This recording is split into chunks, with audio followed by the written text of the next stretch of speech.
और खाए रहो पवन कुमार आँखी जगी दोनों पथराए रही। खाए रहो पवन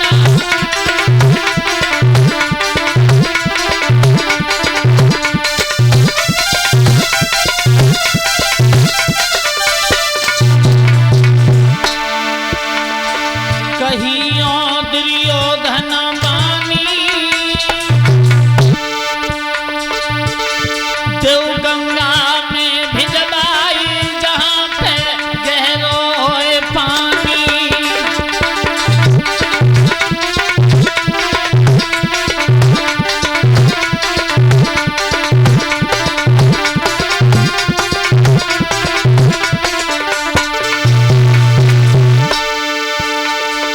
होश जाए तन को नाय रहो है।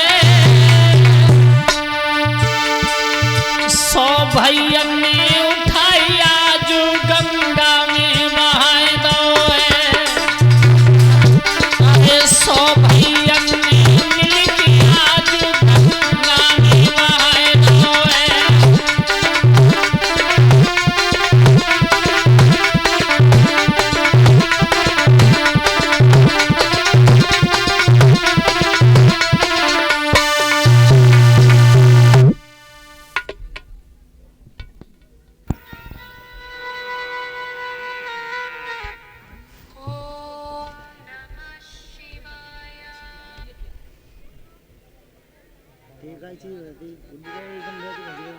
भक्तजनों,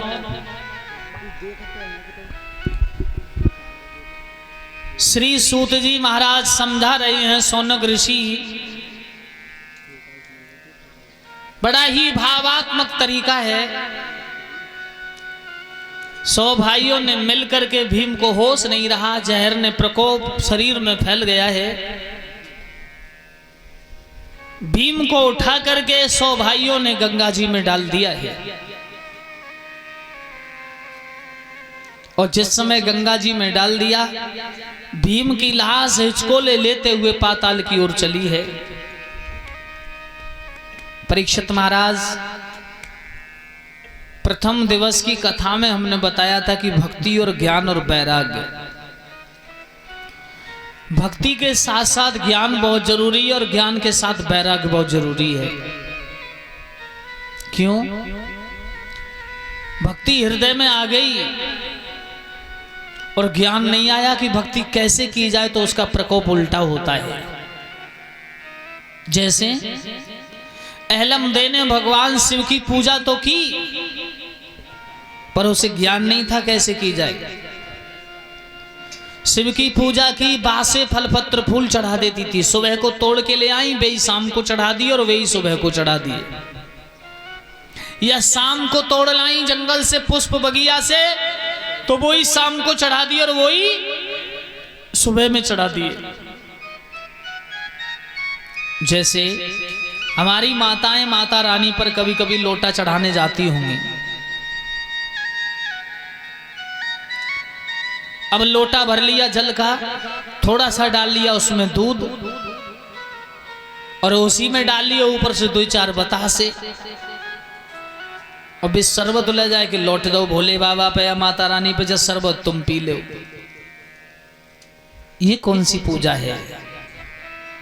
शायद उसी शरबत को तुम्हें पिलाया जाए तो तुम पी सकते हो, परीक्षित जी नहीं पी सकते ना। जब हम और आप नहीं पी सकते तो भोले बाबा या माता रानी भी उस शरबत से प्रसन्न होने वाली नहीं है।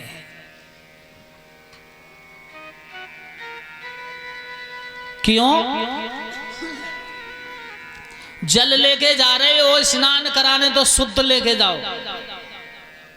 जल लोटा में शुद्ध होना चाहिए अलग, और दूध छोटे से बर्तन में शुद्ध अलग होना चाहिए, और मिष्ठान अलग होना चाहिए। पहले जल से स्नान कराओ, उसके बाद दूध चढ़ाओ, उसके बाद उन्हें भोग प्रसाद का लगाओ और पुष्प चढ़ाओ। अब ऐसो थोड़ा हुआ कि अम्मा चली नो लोटे ही चढ़ाया हो, देवी नाराज है रही है, रात सपने में देवी को देखो है मैंने।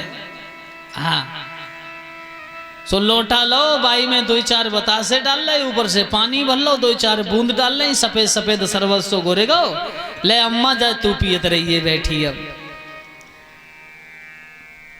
कहने का मतलब है भक्ति करने से पहले ज्ञान बहुत जरूरी है कि भक्ति करें तो कैसे करें, और ज्ञान है उसके साथ साथ वैराग्य बहुत जरूरी है कि जिस समय भक्ति करें उस समय हमें सांसारिक जीवों से कोई मतलब नहीं होना चाहिए। जैसे हम कथा सुन रहे हैं तो हमारा ध्यान कथा पर ही होना चाहिए, वो है वैराग्य।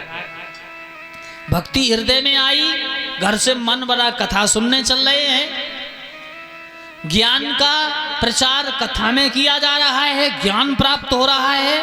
वैराग्य वो आएगा कि ध्यान से श्रवण करें कि हमारा मन इधर उधर ना भटके। श्रोता कितने प्रकार के होते हैं? 3 प्रकार के। एक होते हैं श्रोता, और एक होते हैं आश्रोता, और एक होते हैं सोता। श्रोता वह होते हैं जो बड़े मन लगा करके कथा को सुनते हैं। आश्रोता वे होते हैं जो न कथा को सुनते हैं न दूसरे को सुनने देते हैं। और सोता वे होता है कि थोड़ी बहुत देर पांडाल में बैठे, कहूँ मन न लग रहा हो, सो नीम को पेड़ की धोक मिल गई, सो धीरे से आराम से आंखें बंद है गई और सोए गए। वे होते हैं सोता। क्यों?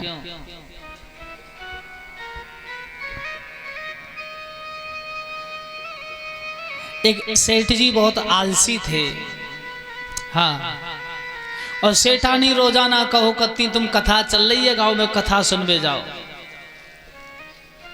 सेठानी एक दिन बोली जाओ कथा सुनवे, अमृत बटता है, उस अमृत को पी करके आओ।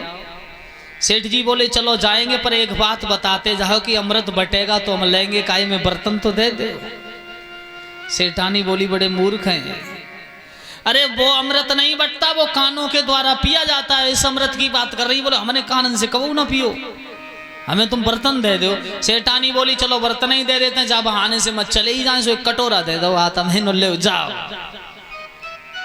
और भगवान की कृपा से कथा के पांडाल में पहुंचे, चारों तरफ को देखो, सो एक दीवार रहे, वह दीवार के सहारे से पलौती मार के बैठ गए बड़े आराम से।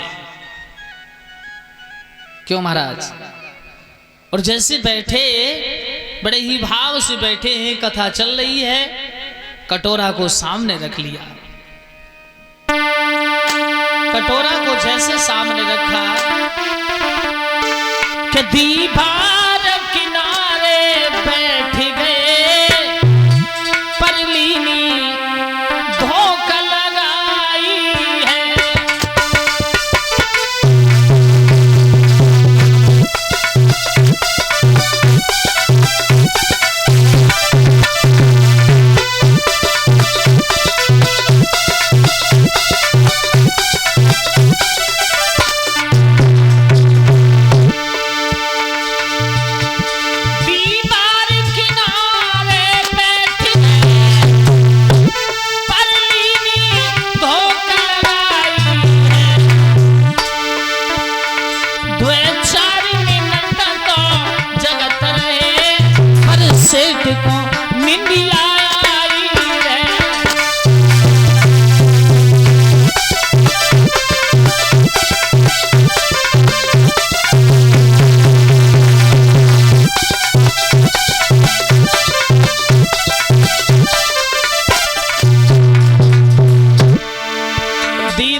और जैसे दीवार के किनारे से बैठे, वारे वाह, सेठ जी 2-4 मिनट जगे, और 2-4 मिनट जगवे के बाद सेठ जी को निंद्रा आ गई।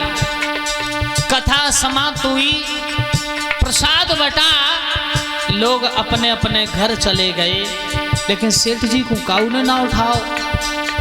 हाँ,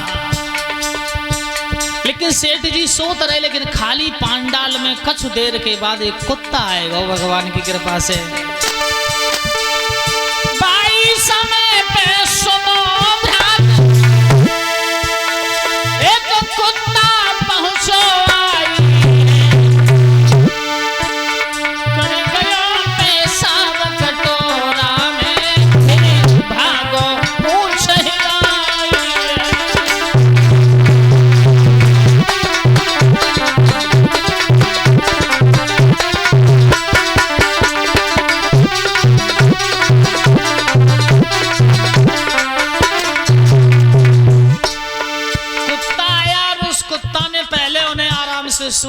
सोची कि मूर्ति है तो ये अजब होते हैं, इनकी भी दशा निराली है।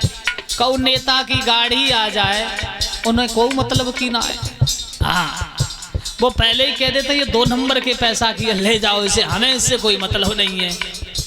तो पहले सुमो सेठ जी आराम से बैठे रहे, सो टांग उठाई पेशाब करी तो कुछ सेठ जी के ऊपर गई और कुछ कटोरा में गिट्टी है गई। और सेठ जी की जैसे थोड़ी सी आंखें खुली बाद में सीधी नजर कटोरा पे गई। सेठ जी सोचने लगे वाह रे वाह, भगवान के दरबार में न्याय होता है, कभी अन्याय नहीं होता है। सेठानी सही कह रही थी। क्यों? प्रसाद बांटने वाला कितना अच्छा था। हमारे बांट का अमृत हमारे कटोरा में करके चला गया। वाह रे वाह। दो हाथ से पकड़ लिया, फिर मुंह से लगाई, बेचारी घूंट तो पिए थे पर पास मुंह तकी।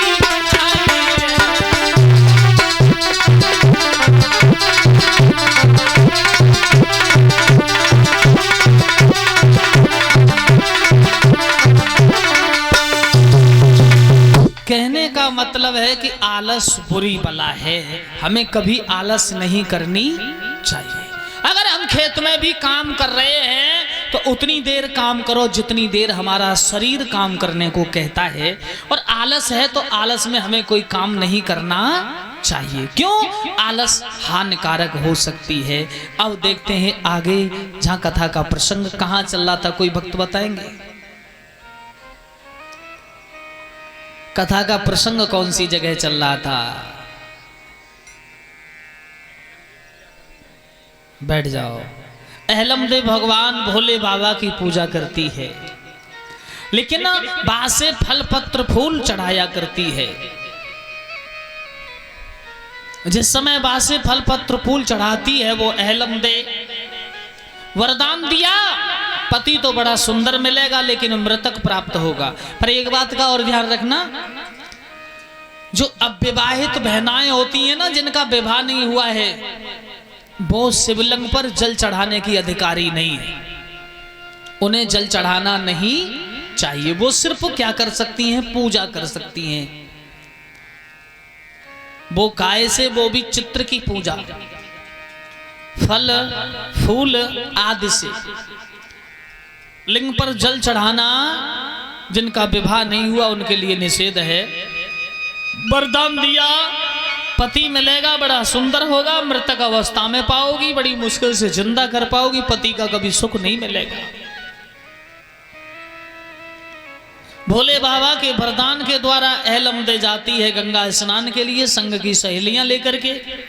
लेकिन धीरे धीरे माँ गंगा को कहती जाती है, माँ आप तो आप ही हो। कहती जाती है कि गंगा तू स्वर्ग से नी धारा, आने से तेरी प्रेमी है।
गंगा को कहती जाती है, माँ तू बड़ी महान है, तेरी धारा आरे से पहनी है, तू पापों को काटने वाली छेनी है।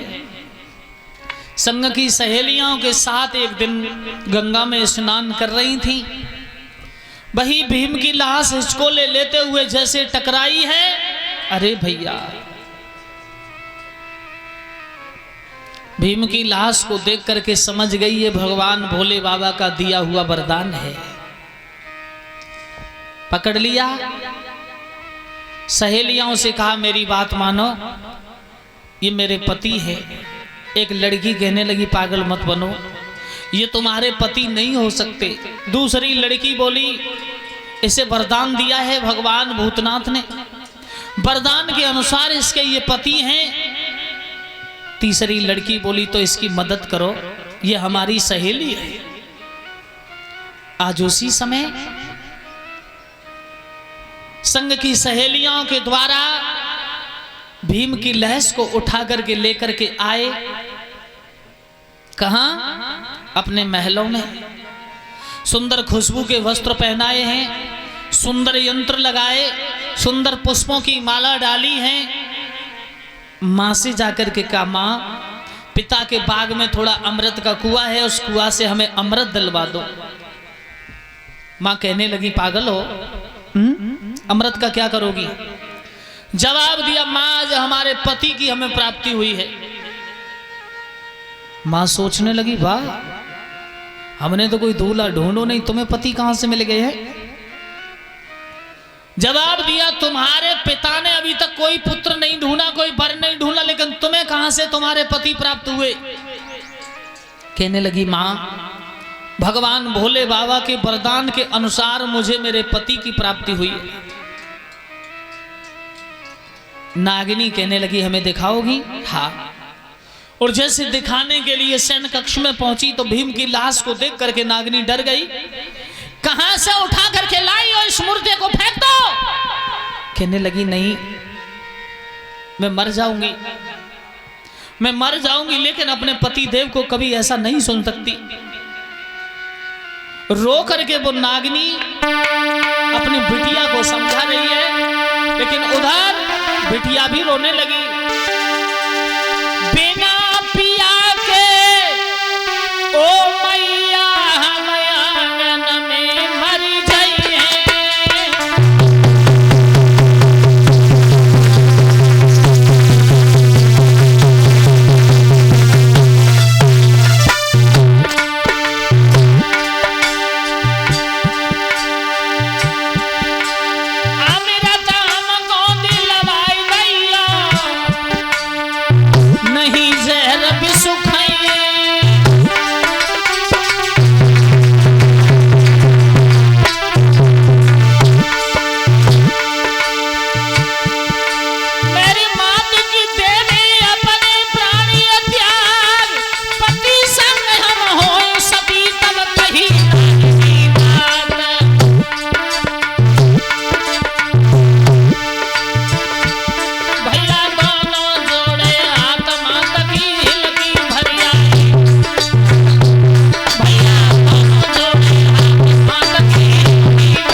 उसी समय कहा है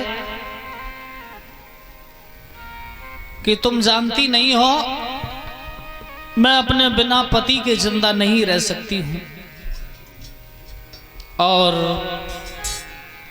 501 मुद्रिकाओं से सम्मानित कर रहे हैं हमारे बड़े भ्राता श्री सत्यपाल शास्त्री जी, गांव भगता नगला बबराला की तरफ से 501 रुपये से सम्मानित कर रहे हैं। बड़े भ्राता श्री का बार बार अभिनंदन।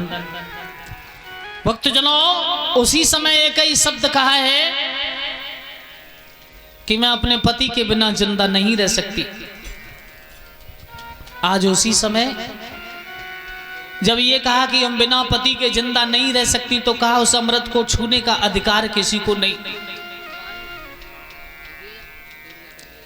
जब ये कहा कि अमृत का छूने का अधिकार किसी को नहीं, उसी समय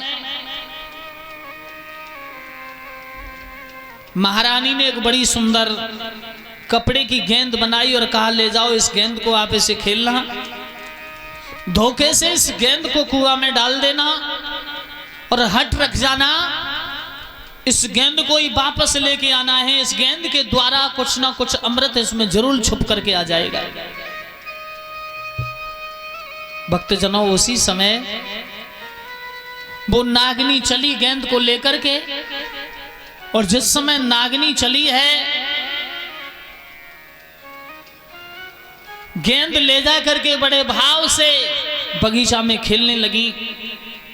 जहां जो अमृत कुआं के आसपास पहरेदार थे, उन्होंने कहा कि लड़कियों, यहां खेलने की जगह नहीं, ये राजा का बगीचा, राजा का अमृत का बाग है।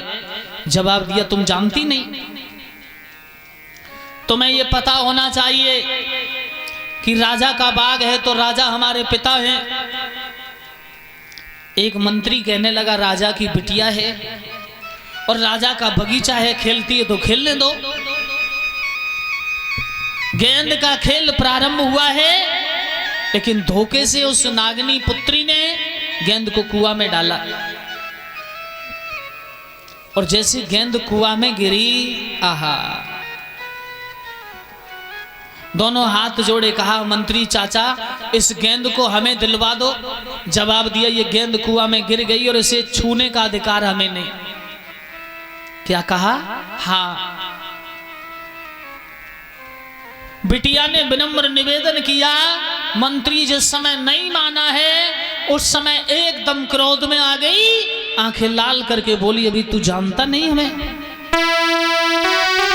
बोली है, अरे आजा ने दे मेरे पिता को डंडन की मार लगाऊंगी।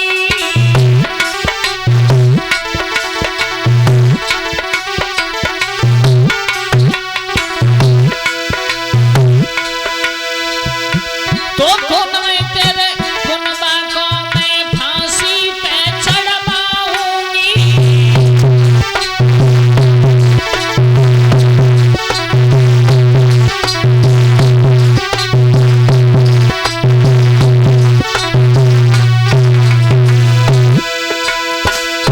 बोली है,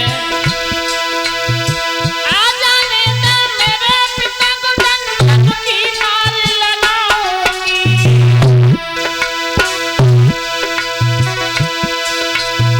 तो को मैं तेरे कुनबा को मैं फांसी पे चढ़वाऊंगी।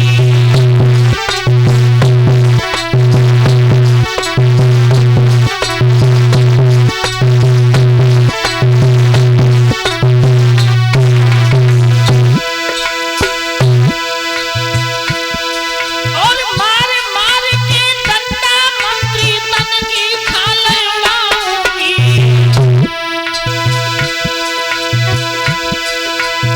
घर जा करके मंत्री तेरे तन की खाल उड़ाऊंगी।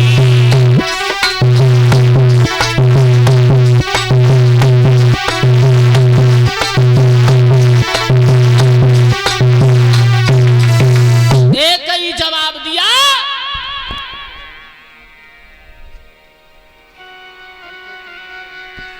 आज एकदम जवाब दिया है, तुम जानती नहीं, तेरे तन की खाल उधेड़ दूंगी और घर चल के मैं तुझे छोड़ने वाली नहीं। दूसरा मंत्री बोला कि तुम्हें पता नहीं, राजा की बिटिया, राजा का बाग, राजा की बिटिया की गेंद, राजा का अमृत, क्यों बीच में झगड़ा करते हो? अरे अमृत की बात है तो इस अमृत को निचोड़ लो। गेंद को निचोड़ा और गेंद को निचोड़ करके उस बिटिया को दिया और वो बिटिया गेंद लेकर के भागी। आहा, कहां पहुंची? महलों में। कपड़ा को कितना भी निचोड़ लिया जाए, अगर दोबारा से अगर उसे निचोड़ोगे तो जल जरूर निकलेगा। और उसी समय गेंद को हथेलियों के बीच में लेकर के जिस समय निचोड़ा, दशा ही बदल गई। और ये अमृत को होठों में जाते जाते और कौतुक ऐसा दिखलाया, और नागराज की बिटिया ने फिर भीम को याद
सूरज ध्यान विसर ना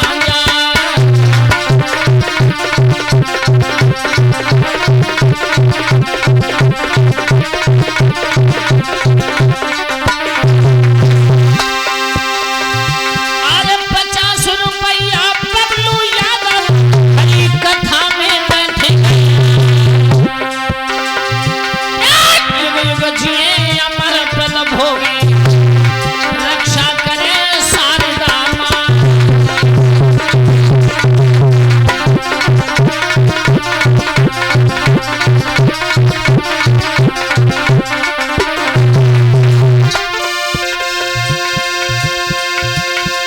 चंदा छिपा बगाला बागियों मेरी,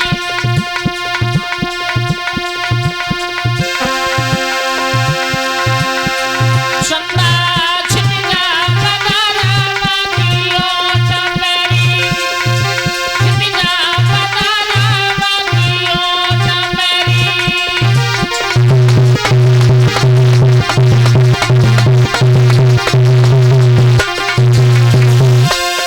चंदा छिपा बगाला बागियों मेरी।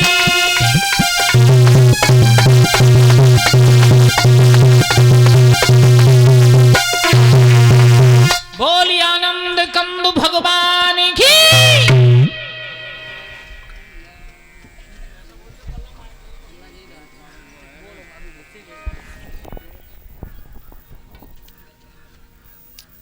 हेलो